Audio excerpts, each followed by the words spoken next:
छत्तीसगढ़ के दुर्ग जिले में 6 साल के बच्चे के साथ उसके सगे चाचा ने की दरिंदगी। मासूम बच्चे के शरीर को नोचने और जलाने के निशान मिले हैं। डॉक्टर के शॉर्ट पीएम रिपोर्ट के अनुसार उस बच्ची के साथ सेक्सुअल असॉल्ट हुआ है। एक और जहां हमारी छत्तीसगढ़ी फिल्म इंडस्ट्री अपनी फिल्मों में भाई बहनों की भूमिका प्रेमी प्रेमिका के रूप में दिखाकर उसे सामान्य बताने की कोशिश करती है, वही दूसरी ओर एक चाचा अपनी भतीजी के साथ ऐसा राक्षसों जैसा व्यवहार करता है। एक और सरकार 69 शराब दुकान खोलने की घोषणा करती है, वही दूसरी ओर राज्य में नशे करके अपराध करने वाली घटनाएं दिन ब दिन बढ़ती जा रही हैं। इंस्टाग्राम, सोशल मीडिया जैसे प्लेटफॉर्म पर लोगों के द्वारा किए जाने वाले शारीरिक प्रदर्शन ने सीधा लोगों की मानसिकता पर असर डाला है। यहाँ माँ बाप के ऊपर भद्दे जोक्स मारे जाते हैं। Watch your parents have every day for the rest of your life.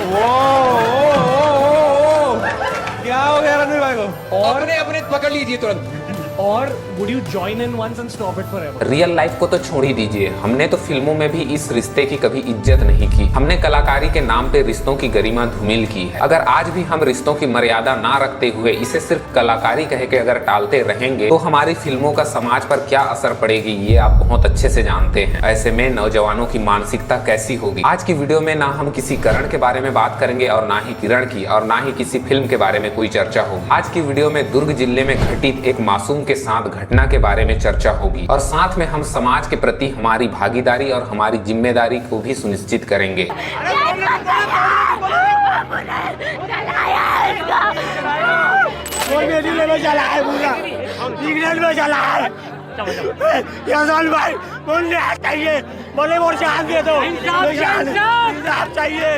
हमारी लड़की का जान गई है, देखी क्या वापस बेसरा नालायक लोग हमारे ऊपर डंडा उठा रहा है। शर्म नहीं है बेहया लोग को। वीडियो की शुरुआत करने से पहले मैं यहाँ धन्यवाद कहना चाहूंगा भिलाई टाइम्स का, जिन्होंने इस पूरी खबर को विस्तार पूर्वक कवर करने की कोशिश किया। साथ ही आज की वीडियो में मैंने अधिकतम फुटेज जो है भिलाई टाइम्स से ही यूज किया है। साथ में धन्यवाद कहना चाहूंगा यशवंत साहू जी का। अब हम वीडियो पर वापस आते हैं। 6 अप्रैल 2025 दिन रविवार था। सारे देश में रामनवमी के अवसर पर धार्मिक पूजा पाठ और कन्या भोज का आयोजन किया जा रहा था। उसी सुबह छत्तीसगढ़ के दुर्ग जिले की एक 6 साल की मासूम बच्ची कन्या भोज के नाम से अपने घर से निकलती है। वह सबसे पहले अपने घर से निकलकर सीधा अपने दादी और अपने चाचा के घर जाती है ताकि वहां से अपने सहेली के साथ कन्या भोज के किसी कार्यक्रम में शामिल हो सके। लगभग 10 से 11 बजे के आसपास घर के सारे लोग अपने कामकाज और पूजा पाठ में व्यस्त हो जाते हैं। घर में उनकी दादी भी किसी धार्मिक आयोजन में सम्मिलित हो जाती हैं। उसके बाद उस बच्ची के बारे में किसी को कुछ भी पता नहीं चलता। फिर मैं बोली कोई आए होंगे उसकी सहेली लोग,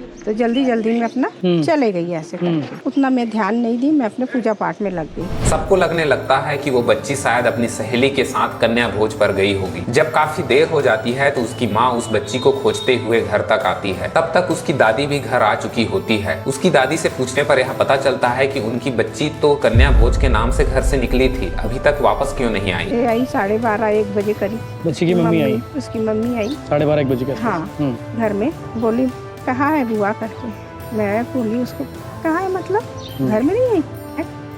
तो बोलती नहीं। घबराहट में आसपास के लोगों के साथ उस बच्ची की खोजबीन शुरू हो जाती है। पुलिस में इसकी शिकायत तक दर्ज हो जाती है। इसी बीच उनके घर के आसपास एक खड़ी हुई हमेशा खड़े रहने वाली बंद कार के अंदर उस मासूम बच्चे की लाश बरामद होती है। आसपास के लोगों की माने तो उसके शरीर में नोचने जैसा निशान था। उसके शरीर को किसी से जलाने जैसा निशान पड़ा था। उसमें क्या पहले देख के क्या लग रहा है? क्या वो नहीं रही ऐसी लगा पूरा, मतलब उसका हाथ पर पूरा काला पड़ गया था। यहाँ नोचाया, यहाँ जलने का निशान था और जलने का भी निशान? हाँ, और पूरा जलने का निशान और पूरा शरीर उसका काला पड़ गया था।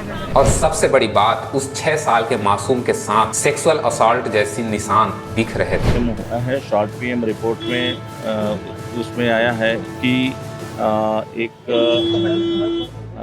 सेक्सुअल असॉल्ट होना ये स्पष्ट आया है। अलग अलग खबरों की माने तो उसके शरीर में सिगरेट से जलाने के निशान थे। जैसा कि मामला बहुत गंभीर था, लोगों के आक्रोश बढ़ते जा रहे थे।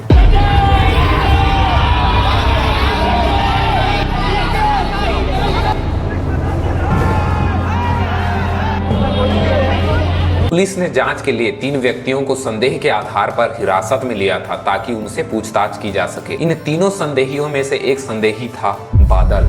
यह वही व्यक्ति था जिसके कार में मासूम की बॉडी मिली थी। अभी भी उस कार में उस कार मालिक का नाम देखा जा सकता है। इसी गाड़ी के अंदर से एक 6-7 साल की बच्ची की लाश मिली है। लोगों को जैसे ही संदेहियों के बारे में पता चला वैसे ही भीड़ पूरी तरह से बेकाबू हो गई। लोगों ने बादल के घर जाकर उस घर को आग लगा दी, सामने पड़ी हुई गाड़ियों को आग लगा दिए। उसे उठाया गया इस बात से कुछ आतंकवादी संगठन, मैं आतंकवादी जानबूझ के कह रहा हूं कि जो संगठन समाज के लिए भले के लिए हम आगे आने के लिए जगह जगह पे वो आंदोलन करते हैं, जगह जगह पे बात करते हैं कि हम समाज के लिए आगे आते हैं, ऐसे लोगों ने ही बादल का घर जलाया। बाद में पुलिस ने लोगों को समझाया कि ये सिर्फ संदेही थे और उनके आरोपी होने के कोई भी सबूत अभी तक नहीं मिले। पुलिस शॉर्ट पीएम रिपोर्ट के आधार पर प्रेस कॉन्फ्रेंस करती है जिसमें वह कंफर्म करती है कि बच्चे के साथ सेक्सुअल असॉल्ट हुआ था। डेड बॉडी मिला, उसके ड्राइवर को, जो गाड़ी मालिक है उसको, ऐसे 3 लोगों को कल कुल 5 लोगों को सस्पेक्ट के तौर पे उठाया गया था, लेकिन प्राइमरी सस्पेक्ट में हमारे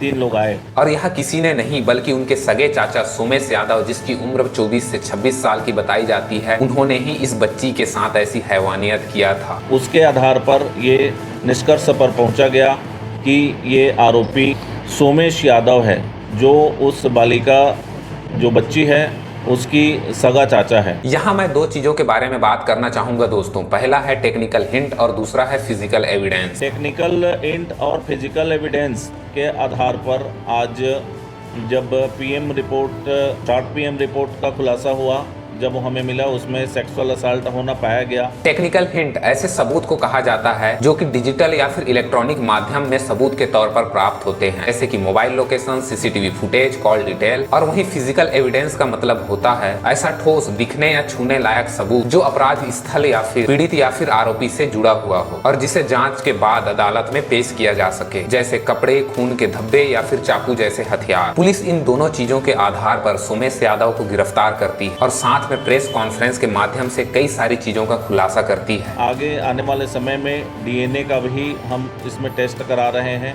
आगे और भी जो फिजिकल एविडेंस, भौतिक साक्ष्य है, वो संग्रहित किए जाएंगे और कठोर से कठोर दंड तक पहुंचे, इसमें हम ये भी कोशिश कर रहे हैं। यहाँ पे शॉर्ट पीएम का मतलब होता है दोस्तों, शुरुआती दौर में पुलिस की जांच के लिए डॉक्टरों द्वारा प्रदान की जाने वाली एक संक्षिप्त जानकारी होती है जिसके आधार पर पुलिस अपनी जांच कंटिन्यू रख सकती है। कॉन्फ्रेंस में सिटी एएसपी द्वारा यह बताया जाता है कि वाकई में उस मासूम के साथ बहुत दर्दनाक सेक्सुअल असॉल्ट हुआ है और उसके शरीर में जो जलने और नोचने जैसा निशान है वो लंबे समय तक कार में बंद रहने की वजह से बॉडी पर इसका इफेक्ट पड़ा है। वो गर्मी के कारण बताया गया है। जब उसको मौका पा करके उसने, एक बात है इसमें कि वो जो कार वहाँ खड़ी रहती थी उसका एक दरवाज़ा लॉक नहीं होता था, खुलता था, ये सबको मालूम था। वो कार हमेशा वहीं खड़ी रहती थी और इतनी गर्मी में, धूप में वहाँ पर जब रख दिए तो वो बॉडी जो खोले आए थे, जो कालापन आया था, वो गर्मी की वजह से आया था। जनरली ज्यादा गर्मी में अगर बॉडी कार के अंदर बंद रहे और डायरेक्ट सनलाइट पर रहे तो बॉडी पर इसका इफेक्ट पड़ता है। जलाने और इलेक्ट्रिक शॉक की बात सामने आ रही, क्या वो अभी स्पष्ट प्रमाणित नहीं है। हमने डॉक्टरों से उसमें चर्चा किया है।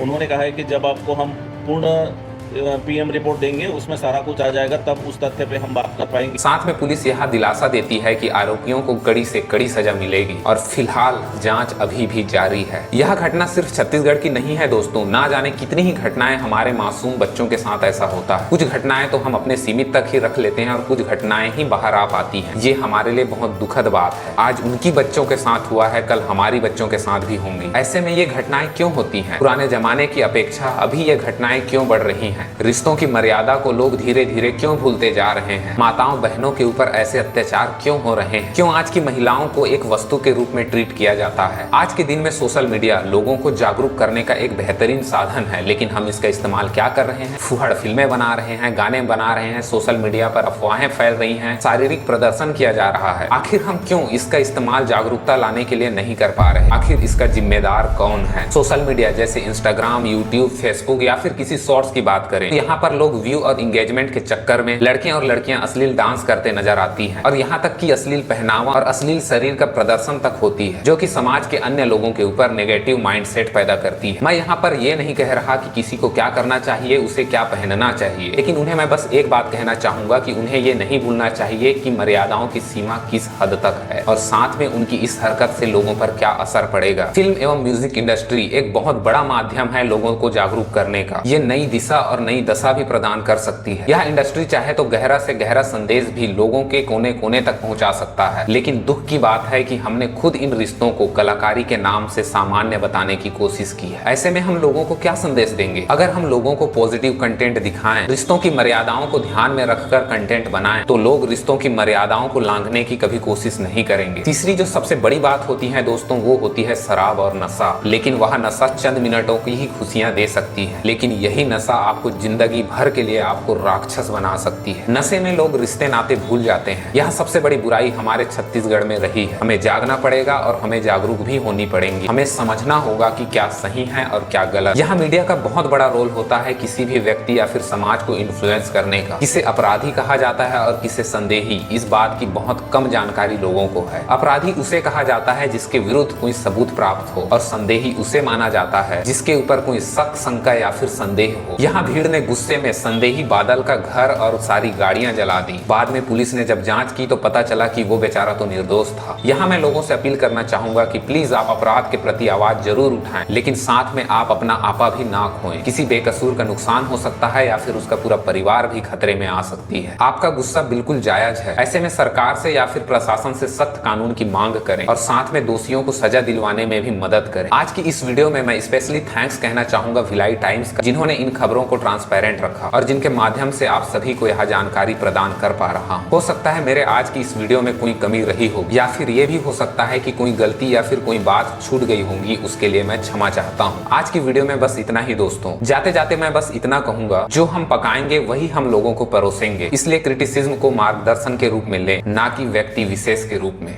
धन्यवाद।